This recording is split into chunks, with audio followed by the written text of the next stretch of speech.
Facts Concerning the Late Arthur Jermyn and His Family by H.P. Lovecraft, 1920. Life is a hideous thing, and from the background behind what we know of it peer demoniacal hints of truth which make it sometimes 1,000-fold more hideous. Science, already oppressive with its shocking revelations, will perhaps be the ultimate exterminator of our human species. If separate species we be, for it's reserved for unguessed horrors could never be borne by mortal brains if loosened upon the world.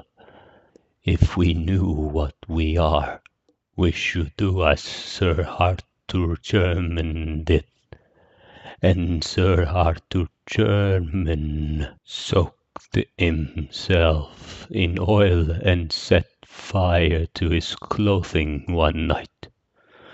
No one placed the sharp fragments in a urn or set a memorial to him who had been, for certain papers and a certain boxed object were found, which made men wish to forget. Some who knew him do not admit that he ever existed.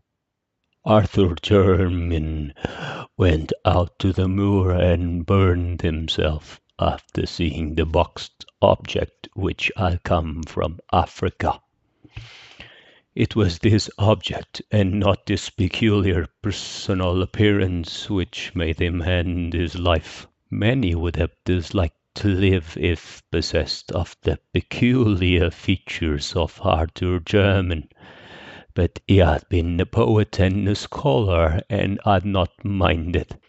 Learning was in his blood, for his great-grandfather, Sir Robert Jermyn, had been an anthropologist of note, whilst his great-great-great-grandfather, Sir Wade Jermyn, was one of the earliest explorers of the Congo region, and had written eruditely of its tribes, animals, and supposed antiquities. Indeed, old Sir Wade had possessed an intellectual zeal amounting almost to a mania. His bizarre conjectures and prehistoric white Congolese civilization were earning him much ridicule when his book, Observations of the Several Parts of Africa, was published in 1765. This fearless explorer had been placed in a madhouse at Huntingdon. Madness was in all the Germans, and people were glad there were not many of them. The line put forth no branches, and Arthur was the last of it. If he had not been, one cannot say what he would have done when the object came. The Germans never seemed to look quite right. Something was amiss. Though Arthur was the worst, and the whole family portraits in Jermyn House shewed fine faces enough before Sir Wade's time, certainly the madness began with Sir Wade, whose old wild stories of Africa were at once the delight and the terror of his few friends. It shewed in his collection of trophies and specimens, which were not such as a normal man would accumulate and preserve, and appeared strikingly in the oriental seclusion in which he kept his wife. The latter, he had said, was the daughter of a Portuguese trader whom he had met in Africa, and did not like English ways. She, with an infant son born in Africa, had accompanied him back for the second and longest of his trips. and had gone with him on the third and last, never returning.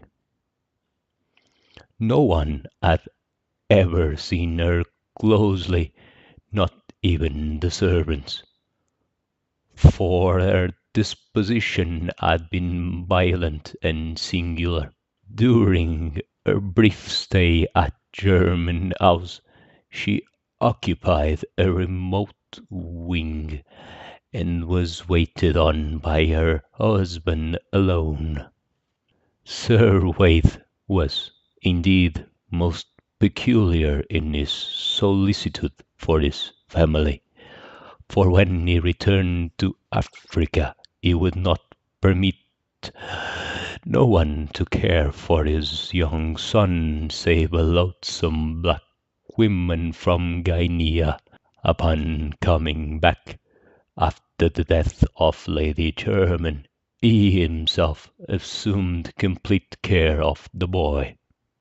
But it was the talk of Sir Wade, especially when his cups, which he chiefly led his friends to deem him mad. In a rational age like the 18th century, it was unwise for a man of learning to talk about wild sights and strange scenes under a Congo moon, of the gigantic walls and pillars of a forgotten city, crumbling and vine-grown, and of damp silent stone steps leading interminably down into the darkness of abysmal treasure vaults and unconceivable catacombs. Especially was it unwise to rave of the living things that might haunt such place, of creatures of the jungle and of the impiously aged city, fabulous creatures which even a Pliny might describe with skepticism. Things might have sprung up after the great apes had overrun the dying city with the walls and the pillars, the vaults and the weird carvings. Yet, after he came home for the last time, Sir Wade would speak of such matters with a shuddering, uncanny zest, mostly after his third glass at the Knight's Head, boasting of what he had found in the jungle, and how he had dwelt among terrible ruins known only to him. And finally, he had spoken of the living things in such a manner that he was taken to the madhouse. He had soon little regret when shut into the barred room at Huntingdon, for his mind moved curiously. Ever since his son had commenced to grow out of infancy, he had liked his home less and less, till at last he had seemed to dread it. The Knight's Head had been his headquarters, and when he was confined he expressed some vague gratitude, as if for protection. 3 years later he died. Wade Jermyn's son Philip was a highly peculiar person. Despite a strong physical resemblance to his father, his appearance and conduct were in many particulars so coarse that he was universally shunned. Though he did not inherit the madness which was feared by some, he was densely stupid, and given to brief periods of uncontrollable violence. In frame he was small, but intensely powerful, and was of incredible agility. 12 years after succeeding to his title, He married the daughter of his gamekeeper, her person said to be of gypsy extraction, but before his son was born, joined the navy as a common sailor, completing the general disgust in which his habits and misalliance had begun.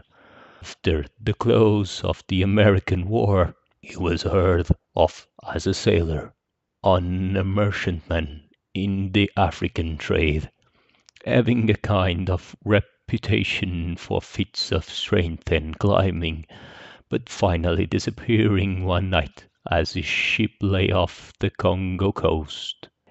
In the son of Sir Philip Jermyn, the now accepted family peculiarity took a strange and fatal turn.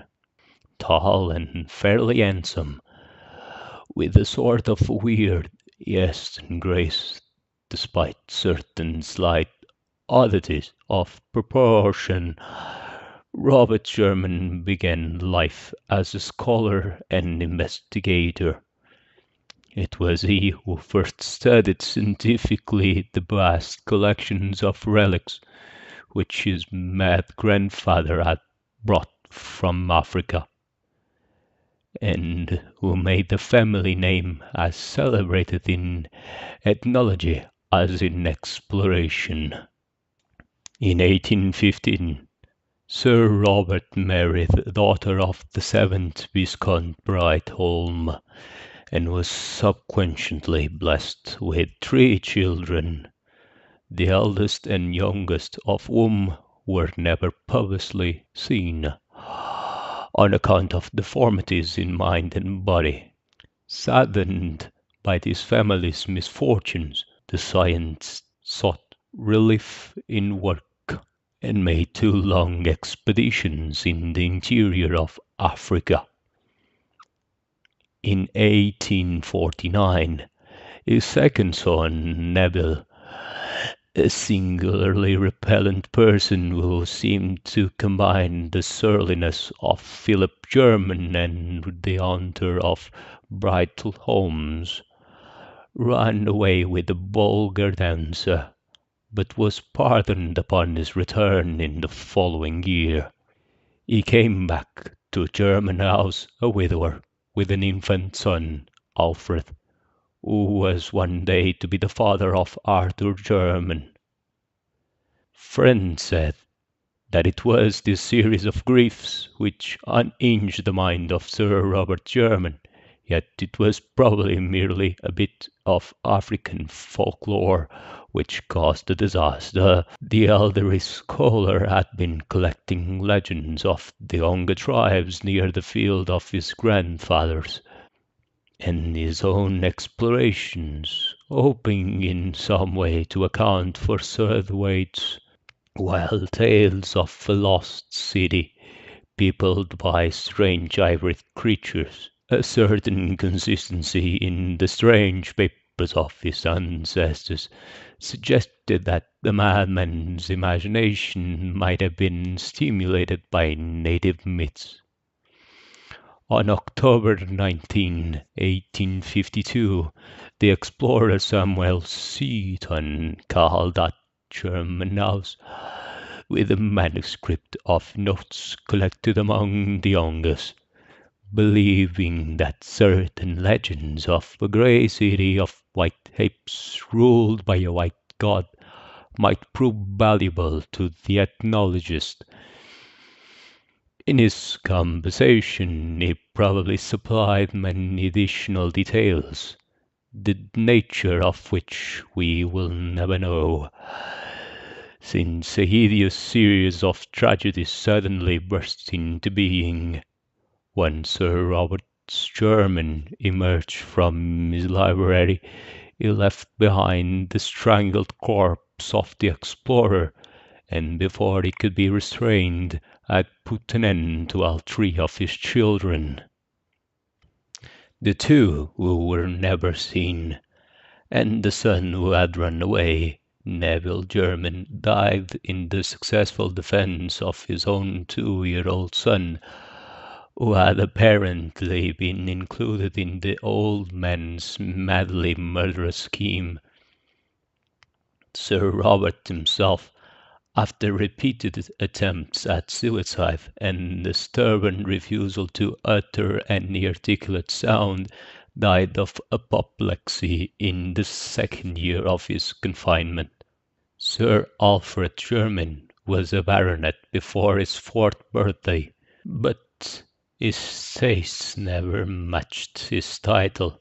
At 20 he had joined a band of musical performers, and at 36 had deserted his wife and children to travel with an itinerant American circus. His end was revolting.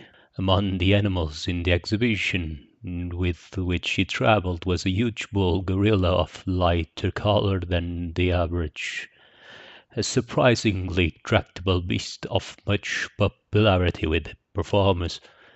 With this gorilla Alfred Jermyn was singularly fascinated, and on many occasions the two would eye each other for long periods through the intervening bars. Eventually Jermyn asked and obtained permission to train the animal, astonishing the audiences and fellow performers alike with his success. One morning in Chicago, as the gorilla and Alfred Jermyn were rehearsing an exceedingly clever boxing match, the former delivered a blow of more than usual force, hurting both the body and dignity of the amateur trainer. Of what followed, members of the greatest show on earth do not like to speak, for they did not expect to hear Sir Alfred Jermyn emit a shrill, inhuman scream, or to see him seize his clumsy antagonist with both hands, dash it to the floor of the cage, and bite fiendishly at his hairy throat. The gorilla was off its guard, but not for long, and before anything could be done by the regular trainer, the body which had belonged to a baronet was past recognition.